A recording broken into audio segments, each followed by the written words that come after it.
Well, it made almost no headlines, and yet a major piece of legislation was quietly signed into law a little over a week ago. President Obama signed a bill that allows the U.S. government to combat foreign propaganda by creating its own.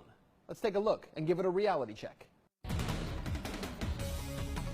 Well, a little over a week ago, President Obama quietly signed into law the 2017 National Defense Authorization Act. That act is a military funding act, and in this case, it authorized $611 billion for military spending in 2017. No big deal, right? But so often there are additional laws and spending bills tucked into the NDAA, and this year was no exception. This time, it was something called the Countering Foreign Propaganda and Disinformation Act of 2016. Oh yes, this bill, which was on the Senate side, sponsored by Ohio Senator Rob Portman, is designed to combat what is called foreign propaganda from organizations such as RT, China's CCTV, or Iran's Press TV.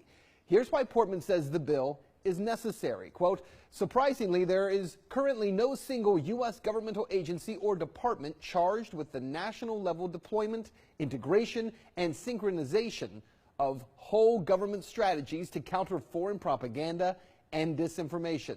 Well, there is now. That bipartisan bill will establish an interagency center housed at the State Department to coordinate and synchronize counter-propaganda efforts throughout the U.S. government.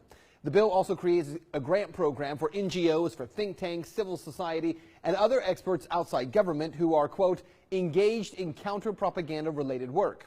Now, let's be clear. This is being sold as countering propaganda, but how do you do that? After all, if government agencies put out information to the public for the sake of altering a point of view, isn't that the very definition of propaganda? In fact, that definition is this: information, ideas, or rumors deliberately spread widely to help or harm a person, a group, a movement, an institution, a nation, etc. So this law essentially funds U.S. propaganda. But isn't that illegal? It was. But no, not anymore, because 3 years ago, wrapped inside the 2013 NDAA, was an amendment that removed the ban on the U.S. government creating propaganda and then showing it to U.S. citizens. That ban, by the way, had been in place since 1948.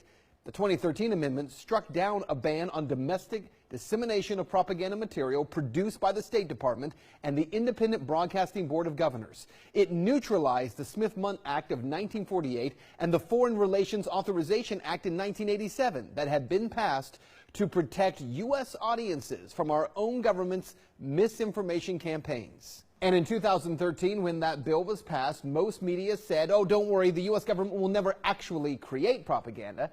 Well, now they've created a mechanism to fund it.